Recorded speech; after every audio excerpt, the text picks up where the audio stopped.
Right, let's get started. Welcome to my panel. Co-founder of Conservatives Against Racism, Albie Amankona, and comedian Leo Kearse. Hello, welcome, guys. Nice to see you. You got a little bit of sniffle. A little bit. Can you tell? Yes, I can, because I hear... I used to do that when I was little, and I had no idea. And one time, somebody actually sort of filmed me like later on in life doing this thing, and I realised I was going... It was so unattractive. I thought, and now you've progressed to burping and farting as well, which is... dare you. How dare you. This was all behind the scenes. Nobody mentioned it. Now he's done it. He's exposed me. Don't worry, I'll knock you out with one later on. So what do you think then? So Boris Johnson, we've been talking about Partygate. Frankly, I'm bored of it. I don't want to hear it again. But we've got so much happening, and then he's been given a questionnaire. So I'm going to have to come to you, Albie, as a Conservative sort of commentator against racism and all that. So what do you think now? Is it time to stop? No, I don't think it's time to stop for two reasons. The first reason is that I completely understand there are a lot of other things going on, both domestically and internationally at the moment. We've got the cost of living crisis here at home, and abroad, of course, we've got the situation in Ukraine, which is really quite concerning to see how that's escalated so quickly. And now the Foreign Office has said people should leave whilst commercial routes are still available. However, we do live in a country where the rule of law and due process is important. And as a Conservative, I believe that the rule of law is paramount. And if it is found that the Prime Minister has broken the law and misled Parliament, that will be a very serious domestic issue. And I guess you just have to ask the question, do you want to live in a country where it's OK for our leaders to break the law? But the laws, come on, let's be honest. I mean, the laws were so vague. I mean, he may well have, I slightly believe that he probably thought he wasn't having a party, because in some of them where he thought he was in the office, it might not have been. I'll be honest, I was a little bit confused at that time as well, and so were so many. And you know that he has lots of civil servants who actually make the rules. I know it's not good enough. Well, yeah, but he made the rules. He made the laws. Yeah, but have you not noticed? How can you not know your own laws? Well, I'm sorry, but they were really complicated, and but they were complicated. Even they were getting them wrong. But look, OK, so this is like trial by media, though. What about the Zoom picture, right? It was a Zoom. He was on Zoom. There was a picture of him on Zoom. Trump. They tried to get him for that. This is the newspapers doing that to him. Yeah, no, I do think. I mean, I agree with you that it's unfair, and they seem to be. It's like getting Al Capone for his taxes, because Boris did so many things, so many other things wrong. Apparently. Hyperinflation, we've got the dodgy COVID contracts that so many Conservative ministers were creaming off this wealth, like Owen Paterson with his dodgy dealings with Randox. There's also Michelle Mone apparently was giving contracts to a company that her husband had a stake in. So there's all these dodgy goings on, like Transparency International say that 20% of COVID contracts, or the fast-track VIP lane COVID contracts, are dodgy. So it's probably more than that. We don't know the full extent of it. So some of the things, so we know that we need clarification. Yes, but yes, they did. So that's billions of pounds of taxpayers' money being funneled into the pockets of... Yeah, it's ridiculous. So to be going after him for having an after-work drink, because we've got to remember that the cabinet and Boris and the civil servants had to work through lockdown. It was a busy time for them. They had to come up with all these, pretty ridiculous rules. And I think that the people who made the rules knew that they were ridiculous, so I understand why they broke them. But it is a bad look when you impose laws on everyone else, and a lot of the country just followed them like sheep. Well, people say they followed them, and they probably think they followed them to a T. But a lot of people broke the rules unknowingly as well. Some of the rules were ridiculous. But the idea of it was that you wouldn't be in contact with lots of people to sort of save people if you were infected or they were infected. So we get what they were trying to do. Perhaps maybe the point is they shouldn't have put it as a legislation. Perhaps that was the issue where it went slightly wrong. Yeah, and some people were fined huge sums of money. Even my friend was fined £200 for walking his dog, but some people's fines were like into 5 digits. You know what I mean? £10,000, which is ridiculous. I mean, those people should be refunded. Well, or Boris and his team should be fined. Yes, I think but this is why, Nana, it's so important that we wait to see what the outcome of this investigation is so we can get to the bottom of it and move on, because the only way that we're going to stop talking about this issue is if we get to the bottom of it. There's some sort of conclusion, whether or not that's fixed penalty notices being issued, whether or not that what leads on is 54 letters going in and then a vote of confidence. There needs to be a conclusion. The reason we're still talking about it is because there's been no conclusion. I don't think it's any good to say focus on something else when the big issue hasn't been concluded Well, is it? yet. But you say a conclusion. Is it realistic to expect a conclusion when we know that these attacks literally towards the Prime Minister, even though he may have broken some rules and some others, and some are looking like the press are kind of setting him up on other issues. But is it really acceptable? Do you actually believe there'll be a conclusion when his ex Dominic Cummings is in the frame and doesn't seem to want to let go? I mean, we talked about a map that he had with potentially bombs going off on each different days. Don't you think he's just going to carry on? I believe there will be a conclusion to Partygate. I don't know what that conclusion will be, but there will definitely be a conclusion, and whether or not that means it'll be Boris Johnson remaining in his job, or whether or not that means there'll be a leadership election, none of us know yet. Yeah, but the conclusion, if Dominic Cummings will have his way, will be to have Boris Johnson removed. He's said it quite openly. So if the conclusions are the ones that you've just said, then he will carry on, so there won't be a conclusion. Well, has Dominic got more stuff in his little box of delights that he keeps releasing to the media? I mean, this can't be the last thing. Having a bit of cake and a can of lager after, you've finished work can't be the worst thing. But well, you'd bring the worst thing out first, so this is going to be the worst, isn't it? I think it might be building up to something terrible. If there's one thing I'll say about Boris Johnson, disregarding all of his faults, of which there are many, which we've discussed many times, is that he's got this extraordinary ability to bounce back. Now, I don't know if he'll be able to bounce back from this, but I don't think you can ever count him out. No, I don't think so. And to be honest, right now, looking at the current situation with other leaders, other parties, I mean, Liz Truss has sort of made a little bit of... She's not really looking great towards, Russians looking at her thinking, come on, she got her geography wrong. There's a few bits and pieces. Oh, she one little mistake. I don't Well, think... no, but it's not... No, so listen, I forgive her the mistake, but the problem is those who she's speaking to, she then loses credibility with. So exactly as you said with Boris, one little mistake... I think she's got a lot of credibility. No, and there's a great picture of her driving a tank. It's those people... come on. No, it's those people that she needs to kind of be, in tandem with, who are looking at her with disrespect because she couldn't get her geography right. So that's quite a big mistake as they're concerned. But equally, this Russian foreign minister that she was standing next to and talking with, Sergei Lavrov, I believe he's called, is well known across the international diplomatic community of being not a very nice person and quite difficult to get on with. So I don't think we can judge an interaction between Liz Truss, a Western leader, with this Sergei Lavrov gentleman who is just known to be rude to Westerners and saying that she got one thing wrong and so he's going hard on her is really that fair. He's known as a not very nice person. There were people at the White House under Obama who said that he was a really difficult person to work with. So this is well known in the international I'm really shocked to find out the Russian top brass could be unpleasant. Oh my God, what a shock. Yeah, I've tried to look surprised, Albie, but unfortunately I wasn't. But yeah, I hear you. Look, this Partygate thing's going to run and run and run. And hopefully Dominic Cummings, look, Dominic, if you've got anything else, just chuck it out now so we can move on.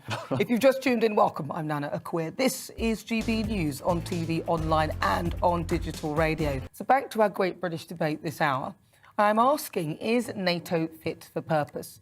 US President Joe Biden has warned that things could get very crazy very quickly on the Russian-Ukraine border. I'm sorry, I do struggle to take him seriously after the whole issue with Afghanistan. He's currently on the critical phone call with Russian President Vladimir Putin as part of increased efforts by NATO to avoid conflict. Now, there's warnings that Putin could invade any day. So I want to know what you think. And what is the point of NATO? Our membership, of course, is supposed to preserve our security interests. Let's see what my panel make of that. I'm joined by co-founder of Conservatives Against Racism, Albie Amankona, and comedian Leo Kearse. Leo, things could get very crazy very quickly. I mean, Joe Biden, I just get so concerned when I hear him and see what he's doing because I just don't think he knows what's going on. Well, yeah, absolutely. I mean, he doesn't come across as a particularly together and compos mentis person, which is, really what you need when you're negotiating with a barbarous dictator such as Putin. And I'm worried. I mean, even before Joe Biden, one of the flaws with NATO was wavering US commitments. So, the US provide a lot of funding and resources to they're the biggest contributor to NATO. And Europe really needs, and the NATO members really need America to be a strong and vital member. And with the US sort of falling back, I'm worried that NATO's got the resources and the strength to hold off attacks from Russia. And I know that Chris Parry there speaking said Ukraine isn't in NATO, but in 2008 they tried, didn't they? NATO said we're going to allow Ukraine and Georgia to join, which obviously Putin saw as a threat. But NATO aren't an aggressor. They aren't an expansionist organisation. They're there to protect the members. Well, it's about, and it's all about transparency. Actually, as I was reading with NATO, that it's about transparency. So if you have sort of an incursion or whatever of what, say, I think it's like 13,000 troops on the border, then you need to be transparent and explain why those troops are there on the border of a country that is, you know, within the NATO alliance, and of which there are around about 30 countries there. And the Russians weren't being transparent with this, which is one of the reasons why it sort of has escalated in the way it has. But then, having said that, Ukraine are not a member of NATO. And whilst NATO are there to protect the border states, Chris was talking about the fact that we are, as individuals going along, although we happen to be members of NATO, and protecting an ally like Ukraine. But I just feel it's going to get very messy. I think it could get very messy. But I think to say something like, well, Ukraine isn't a member of NATO, therefore we shouldn't care about it, is probably not the most intelligent thing to say. Because as Chris, just in general, how dare you say that? Just in general, because as Chris Parry was saying himself, you know, this is a battle between liberty and democracy and totalitarianism. And actually what we have seen in the 21st century, I would argue, is liberty and democracy actually sort of on the retreat, and authoritarianism and totalitarianism rather on the rise, and that's really concerning. And that's why it's so important that NATO and NATO countries provide the assistance which they can to Ukraine, because actually Ukraine borders Poland, and Poland is a NATO member, and we don't want things to escalate and actually start to affect NATO members. Well, what about, though, because as you know, Russia and China have become quite good allies. And that is a worry, isn't it? And as I said in my monologue earlier, that one has superpowers over us in terms of the goods that we consume, and the other one has superpowers over the fuel, especially across Europe. So the issue here is that whilst we may want to stand up and puff up our chests and say that we're going against a totalitarian regime and it's all nonsense, because we've all got iPhones, we're taking probably gas from, there will be some of it coming from Russia, we've closed our own gas to import it. I think we'd survive without Chinese tact. We can do without, you know, stuff manufactured in China. Are you sure? Did you see what happened with PPE? Yeah, we don't need PPE. Like, coronavirus is over. The one thing we don't need from China is any more bioweapons. But I'll tell you what we do need from China: semiconductors. And semiconductors are in all digital equipment. A lot of the digital equipment in this room will rely on Chinese technology. And the semiconductor value chain is a global value chain. Every single part of the world is involved in it. And if one part of that value chain goes, the whole thing falls apart. Well, this shows why we need, you know, economic isolationism and a retreat from globalization. It can be a good thing, because we won't be dependent on these despotic regimes. I mean, China is basically committing a genocide against Uyghur Muslims. And while the world's distracted by Ukraine, China is going to be rattling the saber in its seas, and particularly against Taiwan. I think we need to stand up and be strong against these dictators and show the world that if you're a democratic country, we'll protect you. Well, that's kind of the idea of the NATO alliance, isn't it? To sort of make sure that nobody gets a bit above themselves and that we protect each other. But is it actually fit for purpose is the question, because, you know, you've seen it doesn't appear to do that much in a sense. I think they've got around about 5,000 sort of troops around, but they're not really going to be on the ground. They may offer protection from air missiles and things, but I'm not seeing it. Let's see what you're saying, though, because this show's nothing without you and your views. Let's welcome one of our great British voices, and this is your opportunity to be on the show and tell us what you really think about the topics that we're discussing. Neil Charlick is the CEO of Gillingham Street Angels, and he's in Kent. Neil, thank you for joining us this afternoon. Do you think that NATO is fit for purpose? Good afternoon. I think NATO could well have a job to do here. I wouldn't let people just join as and when they need us. I think if they were with us from the beginning, then we're going to have to help them. But I think joining just when you need is not the way forward, really. I think, you know, NATO's got a good job to do against Putin, can be a bully. He is trying to grab a bit of land and power, and I think we can't bow down to that. So I think NATO have got to stand up for themselves. What concerns me more, I mean, Russia, they weren't, during the pandemic, they lost a lot of jobs. 1.8 million jobs went. Global food insecurity was on the rise. And I think we should be putting the money into into helping his people, our people, all these people, not spending money on bullets, spend it on food, energy, and trying to help people, not just creating more problems. The world's got enough problems at the moment.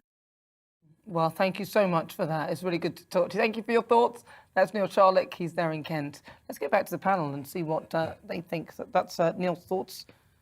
We shouldn't just, you can't just join when you need. We need you now, we're going to join, but you haven't contributed, what is it? It's not like the Ukraine is just 2% of your GDP towards it. Yeah. I mean, don't America contribute about 75% in comparison to the other nations in terms of their contributions? Yeah, and you see the countries that actually sort of are closer to Russia. The closer you get to Russia, the more nations contribute because they see it as an existential threat. But yeah, I mean, America's obviously spends a lot on military funding, so that's, we'd expect America to spend that much. And I really want America to be there and to back the European project, to back NATO. I'm just worried about the rise of sort of progressive liberalism. We call it liberalism, but it's the opposite of liberalism in the West that's undermining. We saw Jeremy Corbyn. Jeremy Corbyn, hates any sort of Western protection of Europe's borders. Hates NATO, hates any sort of Western military action. I mean, I know there have been some terrible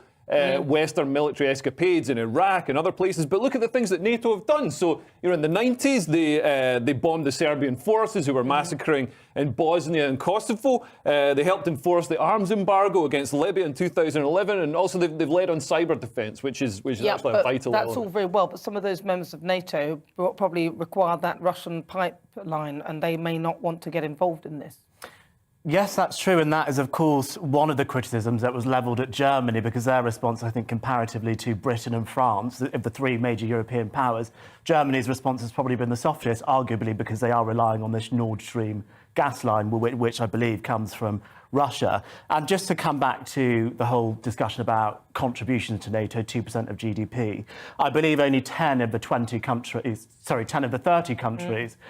in NATO actually meet that contribution level. So I think what's really important going forward, and this is actually something which Donald Trump spoke about, one of the things I agree with him on, was that the European countries, especially the big ones like Germany, Spain, Italy, need to be making that 2% defence budget spending contribution and pay their share in NATO. So it's not just all on America, when actually the threat is mostly in Europe. Well, that's it, isn't it? There's a conflict of interests, and a lot of people who are in NATO probably looking at this whole conflict with Russia thinking, well, where are we going to get our fuel from? Today I'm asking, is NATO fit for purpose? Lots of you have been getting in touch with your thoughts on it. Nick says, no, I think NATO is set up purely to enhance US influence. It's not worth the money that we pay into it. Mike says, if NATO is so effective, why was former President Trump such a skeptic? Well, I guess that's, if he's a skeptic, then it must be unfit for purpose. Trump was an isolationist, so No, but he didn't think he should spend any money outside America. But I agree with him, actually, on this one. I agree with Trump on this one. No. Thomas says people forget that before the middle of the 20th century, there were constant wars in Europe. It's only because of the EU, NATO and the UN that we have such comfortable, peaceful times. Absolutely. George says, I don't want people to get conscripted for war. We should leave it to America, as I don't want nukes hitting us. There's also a poll up on Twitter today throughout the show asking, is NATO fit for purpose? And currently 69% of you say no. I'm Nana Akua. This is GB News Online on digital radio. And let's get back to our great British debate this hour. I'm asking, are heat pumps the next big con? Ofgem suggests the cost of running a heat pump could set you back a third more than a traditional boiler. And over a year, that could cost you more than 1,250 quid. But that hasn't stopped the government pushing us to the pumps and to get them installed in our homes. And there's currently a target of 600,000 homes to have been installed by 2028. So with the extra costs, I'm asking whether the heat pumps are the next con. Let's see what my panel make of that. I'm joined by comedian Leo Kearse and co-founder of Conservatives Against Racism, Albie Amankona. Albie, heat pumps, everyone's talking about them. They're suggesting it's a good idea. What is your take on them? So my take on heat pumps is a mixed take. So obviously at the moment they're more expensive to run than gas boilers. But I did a bit of back-of-fag packet maths in the green room. And actually using the statistics in this Telegraph article which is talking about this, if you look at the percentage increase in the cost of running a heat pump and the cost of running a gas boiler, the cost of running a heat pump has gone up by just 36%, and the cost of running a gas boiler has gone up by 68%. So that would indicate to me that if you could get the cost of electricity down, get the housing stock in a state where they're well insulated and heat pumps could work well, heat pumps could actually work out being cheaper for the consumer. But at the moment, that's not the case. So it's about getting to a point where heat pumps are the cheaper option for people, and we're not there yet. Yeah, that's a big if, isn't it? That's like a big if that's got about 3 other big ifs next to it. If you have a decent, well-insulated home, if you have this, if you have that, and if the price of gas or electricity or whatever we're using for this heat pump comes down. Yeah, no, I think they're ridiculous. There may be a solution in 10 years' time, but not for right now. They're not warm enough.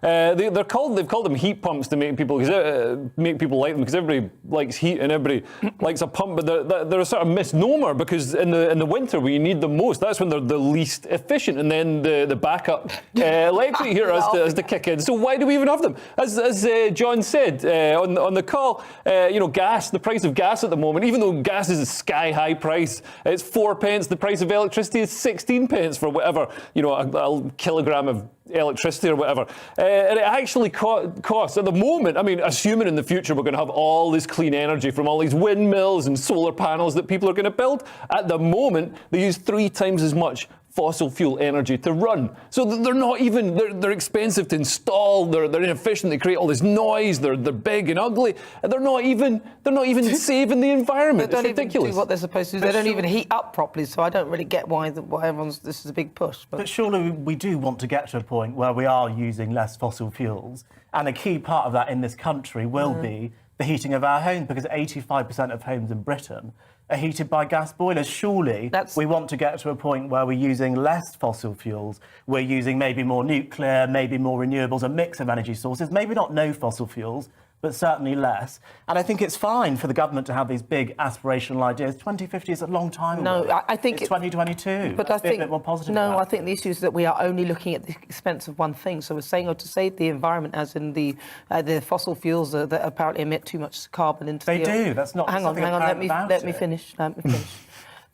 Fossil fuels that emit way too much CO2 or whatever it is into the environment, that's going to have a huge impact on the planet. But before they were talking about diesel because of the nitrogen that went into the atmosphere, but then they decided that wasn't as bad, and now CO2 is worse. And then, I'm sorry, but I'm afraid that I'm not buying into this. And I think what we're missing is the cost of, first of all, I asked him about the insulation materials because I was curious as to see how they were made and what they were made of.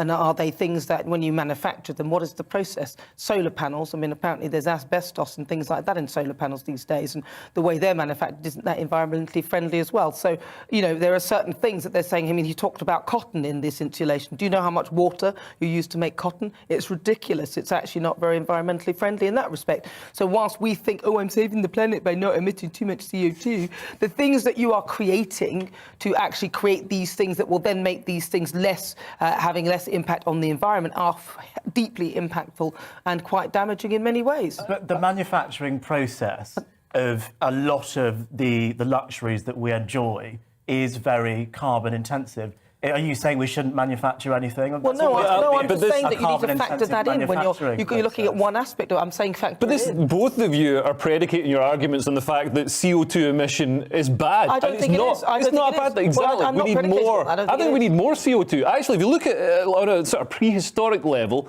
CO2 levels in the atmosphere are lower than they've been, pre-Cambrian times. They're 8,000 parts per million. Please respond quickly, then I want to go to our Great British Voice. You honestly believe that CO2 emissions are good for the environment? Yeah, they're great. It's basically plant food. And what have you based that on? It's based on the fact that it's plant food, so we're going to see the greening of the deserts. We're actually historically we're at a really low level of CO2 in the atmosphere. If it gets below 150 parts per million, all life on Earth stops. So we need to keep it. And nature is constantly sequestering carbon through the formation of calcium carbonate. You see the shellfish, which create the white cliffs of Dover, which create the limescale. What are you going to say to that, Albie? Well, I think it is very clear, and it's quite undisputed, that the CO2 emissions that have been brought about by human activity have caused some bad impacts on the environment. If we look at the Great Barrier Reef, if we look at desertification, actually the opposite of what you're saying. I don't live on the Great Barrier Reef. You know you don't. But I live in the UK. Sorry, let Albie finish.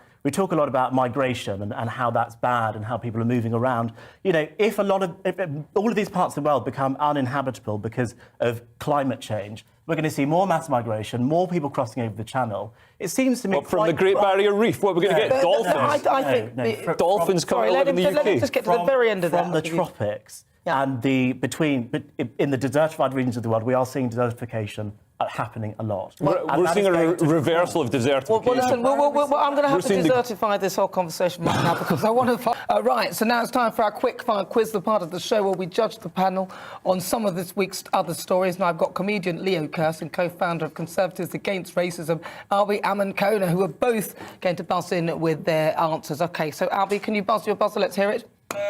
Lovely. And Leo... Right. This is your first question then. It's a best out of 3 today. Question number 1. What have Marks and Spencer's launched for Valentine's Day? Is it A, flowers made of Lego, B, same-sex Colin and Colin, the caterpillar cakes, or C, heart-shaped muffins?